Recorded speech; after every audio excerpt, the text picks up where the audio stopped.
Dengan disahkannya Undang-Undang Nomor 22 Tahun 1999 ini diharapkan isu pembaharuan desa menjadi isu utama yang menarik untuk dibahas, dengan harapan perubahan desa menuju kehidupan desa yang demokratis, mandiri, sejahtera, dan berkeadilan dapat terlaksana. Tapi harapan itu tidak terjadi karena pemerintahan pada masa itu melalui Undang-Undang Nomor 22 Tahun 1999 tentang pemerintah daerah, desa tidak menjadi isu utama pembangunan Indonesia.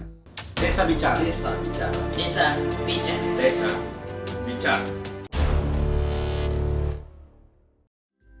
Hai kawan-kawan, berjumpa lagi dengan Desa Bicara. Beberapa waktu lalu Desa Bicara pernah membahas secara singkat tentang desa di masa Kerajaan Mataram dan Kerajaan Majapahit. Desa Bicara juga pernah membahas desa di masa penjajahan Belanda dan Jepang. Setelah itu, desa di masa kemerdekaan, yakni era Orde Baru dan Orde Lama. Nah, kali ini Desa Bicara bakal membahas bagaimana desa di era reformasi sampai dengan saat ini. Desa di era reformasi diawali dengan amandemen Undang-Undang Dasar 1945 tahun 1999 dan disahkannya Undang-Undang Nomor 22 tahun 1999 tentang pemerintah daerah. Sejak disahkannya Undang-Undang Nomor 22 tahun 1999, ini menjadi fajar baru bagi desa. Ini menurut para pegiat-pegiat desa waktu itu. Mengapa demikian? Karena pada Undang-Undang Nomor 22 Tahun 1999 itu mengembalikan hak asal-usul desa, karena pada undang-undang sebelumnya, yaitu Undang-Undang Nomor 5 Tahun 1979, tidak sesuai dengan jiwa Undang-Undang 1945 itu sendiri. Serta terjadi penyeragaman desa, yaitu nama, bentuk, susunan, dan kedudukan pemerintah desa. Dengan disahkannya Undang-Undang Nomor 22 Tahun 1999 ini diharapkan isu pembaharuan desa menjadi isu utama yang menarik untuk dibahas, dengan harapan perubahan desa menuju kehidupan desa yang demokratis, mandiri, sejahtera, dan berkeadilan dapat terlaksana. Tapi harapan itu tidak terjadi karena pemerintahan pada masa itu melalui Undang-Undang Nomor 22 Tahun 1999 tentang pemerintah daerah, desa tidak menjadi isu utama pembangunan Indonesia. 5 tahun kemudian, pemerintah mengesahkan peraturan baru, yaitu Undang-Undang 32 Tahun 2004 tentang pemerintah daerah. Undang-undang ini disahkan dikarenakan kerisauan akibat konflik antara kepala desa dengan ketua BPD. Hal ini yang mendorong pemerintahan Ibu Megawati pada waktu itu mengambil inisiatif untuk melakukan revisi terhadap Undang-Undang Nomor 22 Tahun 1999. Dan hasilnya melahirkan serta mengesahkan Undang-Undang 32 Tahun 2004. Disahkannya Undang-Undang 32 Tahun 2004 ini malah menimbulkan masalah baru untuk desa. Bukannya menjadi baik, Undang-Undang 32 Tahun 2004 ini terjadi kemunduran untuk desa. Karena pertama, mengebiri demokratisasi desa dengan penggantian Badan Perwakilan Desa menjadi Badan Permusyawaratan Desa. Kedua, pengisian sekdes dengan PNS dan atau pengangkatan sekdes menjadi PNS merupakan birokratisasi desa yang melemahkan otonomi desa dan berpotensi menciptakan ketegangan sosial di level desa. Namun demikian, setahun setelah disahkannya Undang-Undang Nomor 32 Tahun 2004, disahkan pula PP Nomor 72 Tahun 2005. Yang sebelumnya pada Undang-Undang 32 2004 tidak memuat tentang perencanaan desa.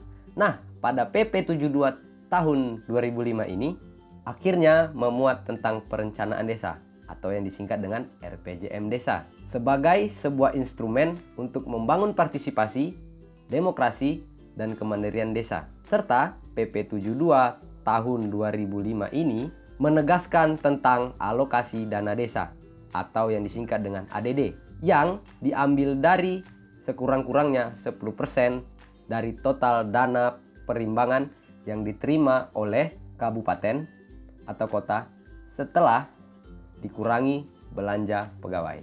Kehadiran RPJM Desa dan ADD pada PP 72 tahun 2005 itu harapannya bukan menjadi proyek, bukan juga sekedar mengisi belangko perencanaan melalui seremonial musrenbangdes.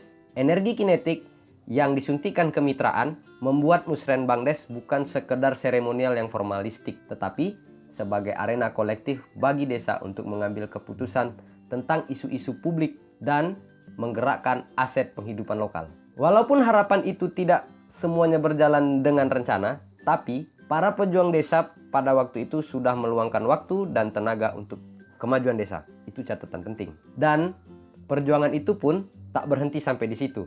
Karena pada tahun 2014, perjuangan itu menuai hasil. Yang mana Undang-Undang Nomor 6 Tahun 2014 disahkan. Undang-Undang Nomor 6 Tahun 2014 itu tentang desa. Oke, kita lanjut. Dengan hadirnya Undang-Undang Nomor 6 Tahun 2014 tentang desa menjadi angin segar untuk memajukan desa. Karena desa memiliki asas rekognisi dan subsidiaritas yang terkandung dalam Undang-Undang Nomor 6 Tahun 2014 itu. Serta pemberian DD dana desa dan ADD alokasi dana desa untuk pembangunan desa yang diharapkan di kemudian hari desa-desa di Indonesia menjadi maju dan mandiri. Desa pada masa ini sudah bukan lagi menjadi objek semata dari pembangunan.